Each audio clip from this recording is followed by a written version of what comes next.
संगीतमय गधा। गांव में रहने वाले एक धोबी के पास उद्धत नामक एक गधा डोंकी था।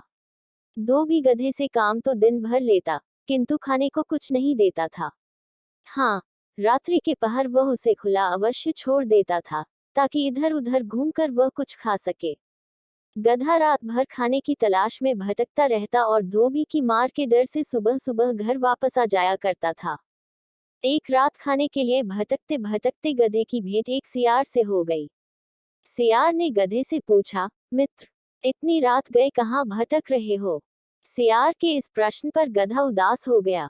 उसने सियार को अपने व्यथा सुनाए, मित्र, मैं दिन भर अपनी पीठ पर कपड़े लाद कर घूमता हूँ। दिन भर की मेहनत के बाद भी धोबी मुझे खाने को कुछ नहीं देता, इसलिए मैं रात में खाने की तलाश में निकलता हूँ। आज मेरी किस्मत खराब है, मुझे खाने को कुछ भी नसीब नहीं हुआ। मैं इस जीवन से तंग आ चुका हूँ। गधे की व्यथा सुनकर सियार को तरस आ गया। वह उसे सब्जियों के एक खेत में ले गया। ढेर सारी सब्जियां देखकर गधा बहुत खुश हुआ। उसने वहां पेट भर कर सब्जियां खाए और सियार को धन्यवाद देकर वापस धोबी के पास आ गया।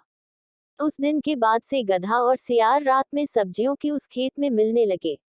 गधा छक्कर ककड़ी, गोभी, मूली, शलजम जैसी कई सब्जियों का स्वाद लेता।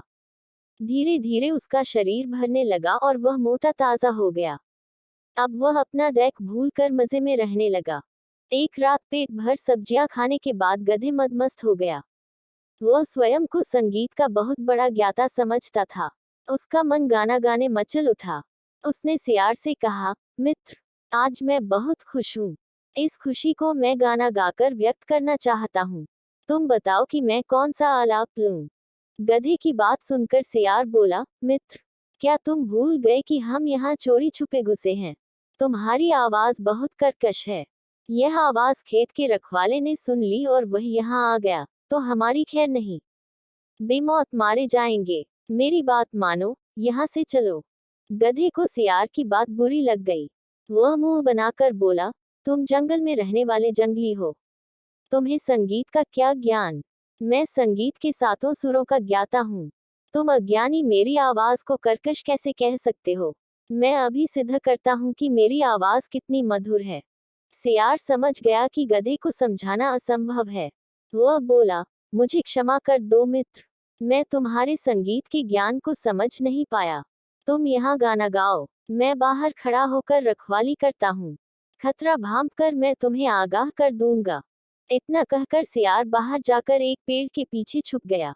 गधा खेत के बीचों बीच खड़ा होकर अपनी कर्कश आवाज में रेंकने लगा। उसके रेंकने की आवाज जब खेत के रखवाले के कानों में पड़ी तो वह भागा भागा खेत की ओर आने लगा।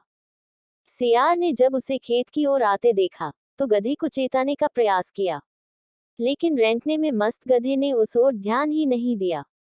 सियार क्या करता, वह अपनी जान बचाकर वहां से भाग गया। इधर खेत के रखवाले ने जब गधे को अपने खेत में रेंकते हुए देखा तो उसे दबोचकर उसकी जमकर धुनाई की।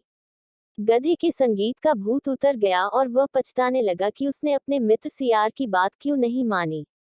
सीख, अपने अभिमान में मित्र के उचित परामर्श को न मानना संकट को बुलावा देना है। अगर यह कहानी आपको पसंद आई हो तो प्लीज़ मेरे चैनल को लाइक, सब्सक्राइब और शेयर करें। धन्यवाद।